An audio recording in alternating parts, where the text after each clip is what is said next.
Hey everyone, I'm Courtney, Doncaster Young Advisor, and this week is Mental Health Awareness Week. And today we're going to be reading Sam and Evie in Lockdown. Sam is a cheerful, thoughtful and funny 9-year-old boy. He likes school, superheroes and spending time with his friends. Sam sometimes gets funny feelings, as most people, even grown-ups do. But Sam talks to his family, friends or school teachers to help him feel better. It's always good to talk, even when those feelings are hard to explain. Sam's best friend is Evie. Every Friday evening after school, Evie comes round and they order 3 large pizzas and watch a superhero movie, huddled up on the sofa with Sam's parents and Roger the dog. Friday nights are the best part of Sam and Evie's week. Sam and Evie enjoy going to school, they have nice teachers, great classmates and enjoy learning. Every break time they go out onto the playground and pretend to be superheroes, protecting the earth from danger. Sam's alter ego, his superhero name is Super Sam. Evie, however, loves to be the villain, evil Dr. Evie. It was Friday and the bell rang for home time. Sam and Evie were giddy with excitement. As they packed their bags and put on their coats, tonight was pizza night. Something they never failed to look forward to, especially the movie. They walked the short distance home with Evie's mum, as per usual, debating which film to watch for that evening's pizza night. As they reached Sam's house, they waved each other off, saying goodbye. It was then that it occurred to Sam that Evie's mum had been unusually quiet walking home. By the time he gave Roger a pat hello, taken off his shoes and went into the living room to find his mum staring at the television. It became clear to Sam that something wasn't right at all. "Mum?" Sam said. She snapped out of it, looked at Sam and forced a smile. "Good day at school, love." He didn't answer. Instead, he replied with, "What's going on?" It was at that moment that Dad came in from work. Dad was never home this early. Sam thought. He felt his stomach sink. Something was wrong. National lockdown. The words were large and looming. "What's a lockdown?" Sam asked. Over the next 10 to 15 minutes, he got his answer. The Prime Minister addressed the nation through their televisions to tell them that life was going to be very, very different over the next 3 months. Sam wondered if Evie was watching as well. Then it hit him. When was he going to see her again? Elsewhere, a small walk away, Evie's mind was racing. A virus, no school, no going out, no seeing anybody. For how long? What about pizza night? Evie felt a horrible feeling in her tummy and chest. Pizza night was not going to happen. She spent most of the evening at her computer trying to find out more. This is crazy, she thought to herself. The more she found out, the more confused and anxious she felt. She worried about her friends, her family, and she worried about not being able to go to school. She decided the best thing to do was to stop worrying and try to enjoy her evening. So she watched a superhero movie and ate pizza, just like she had planned. But she couldn't help but wish Sam was there too. The following week was strange, not just for Evie, but for everybody. Do this, don't do this. There's just so much to remember. Evie kept thinking, I must have washed my hands more times than I can count. Evie struggled to deal with the huge change that came with lockdown. She tried to be strong for her friends and family, but it was hard. She missed her big sister who was stuck at university, unable to return home. And she was worried about her mum, who had received a letter from the government to inform her that she was high risk and needed to shelter herself during the pandemic. Because of this, she had to take extra care to be responsible, which made Evie feel more anxious. Time went on and Evie hadn't seen anybody, other than her mum of course, and the occasional food delivery driver, for 3 weeks.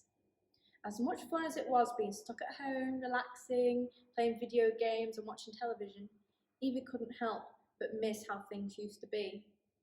She missed pizza night, playing superheroes on the playground at school, and even missed seeing her teachers. She would have given anything to spend another day as the ghastly, evil Dr. Evie, battling her old nemesis Super Sam. It was rubbish not being able to see Sam, but as long as he and his family was okay, she always thought to herself. Still, that didn't make her anxious feeling go away. In fact, the longer it went on, the worse it got for poor Evie. Sometime later, because they had missed so much school, Mrs. Morris, her teacher, had arranged some online learning for Evie and her classmates over a video call. While it was nice to see Mrs. Morris and the faces of her classmates, especially Sam, it wasn't the same as being in school. It made learning a lot harder for Evie, and she felt herself struggling with the work. She knew her SATs were coming up next year and worried about doing badly. What would this mean for secondary school? What if we're still in lockdown by the time I'm in year 7? What am I going to do? Searching on the computer or watching the news didn't help with an answer, and Evie didn't want to trouble her mum with her worries. She was too busy worrying about her own things, Evie supposed. She decided to keep her feelings to herself because there were more important things to worry about. One day, Evie was sat watching television, trying to pass the time, when her mum came in and sat next to her. She put her arm around Evie and cuddled her tightly. "So, when are you going to tell me what's on your mind, sweet?" Evie didn't say anything, pretending to be confused. "Don't play the fool with me, Evie. I know there's something bothering you." Evie thought about it, but she didn't know where to begin. Evie went on to talk to her mum about how she had been feeling, about all the things that had been bothering her, how life in lockdown was for her. Evie's mum listened very carefully to every word and took her time to answer. "You know why I think you always like playing the villains?" she asked. "No, why?" replied Evie. "Because they always act like they're strong. Evil Dr. Evie is strong, isn't she?" Evie thought about then and said, "She pretends to be." "Exactly," said Mum. "So you don't always have to pretend to be strong. What have I told you before?" Evie remembered. "It's okay, and it's normal to feel rubbish when things change." "Right," Mum said warmingly. "Things have changed, love. They've changed a lot, so it's okay to feel this way. We're all feeling a bit rubbish about things. It hasn't been easy on anybody, grown-ups, children. But that's the point, Evie. We're all in this together, so it's okay to share our feelings, especially when they're not so good. It's always good to talk, remember?" Evie thought about it. Her mum was right. She knew if she shared her feelings and concerns, that she would get any help that she needed. Later, she asked her mum to set up her computer for a video call. Around 15 minutes later, Evie was on a video call to Sam. They hadn't properly spoken in ages, and it was great for them to finally kind of see each other again. Sam explained he and his dad had been helping out local families during the pandemic with shopping deliveries. He asked how Evie had been, and she told him how she had been feeling. Sam had been having similar feelings and was worrying about all sorts of things. He missed his grandparents, whom he hadn't seen in months because they had to isolate themselves, which was especially hard for Sam and his family. Lockdown had been tough. Mum was right, Evie thought. It hasn't been easy on anybody. We're all in this together. The pair chatted for at least an hour, maybe longer. Both of them felt so much better after talking to each other. They promised to meet once lockdown had lifted, when it was safe. While a lot of things were still uncertain, they knew it was okay to talk. With something to look forward to, the weeks got a little bit easier for both Evie and Sam. When lockdown eventually ended, they were both giddy with excitement, with their mums along, who chatted together. Evie and Sam met up for a socially distanced visit around the local park. They were thrilled to see each other again. They played superheroes around the park, chatted and told each other what they'd been up to. They both agreed they were feeling a lot happier, especially now they could see each other. Evie and Sam eventually returned to school a few weeks later, although life was still very, very different, with lots of rules to think about, and there was a lot of school to catch up on. Evie spoke to Mrs. Morris on her first day back about how she had been struggling with the learning and some of the work that had been set. Mrs. Morris was pleased, Evie told her, and promised to help her catch up. Evie felt relieved and knew she had to work hard, but she looked forward to tackling the challenge.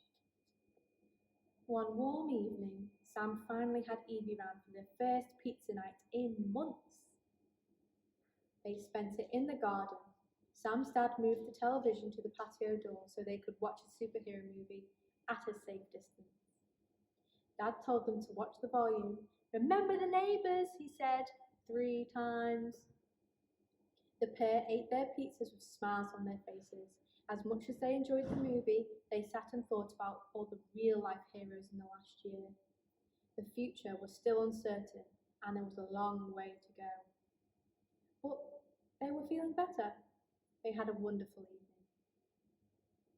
Sam and Evie tried their best to adapt to the different changes that kept happening. Some good, some not so good. Yes, it was hard sometimes. Everyone still had to do their best to be careful, but they knew it was important to do what they could to help others, and to also ask for help when they needed it. It was okay to feel rubbish, to feel worried or scared or struggle. Everyone can feel those things, adults too. It's always good to talk because we're all in this together.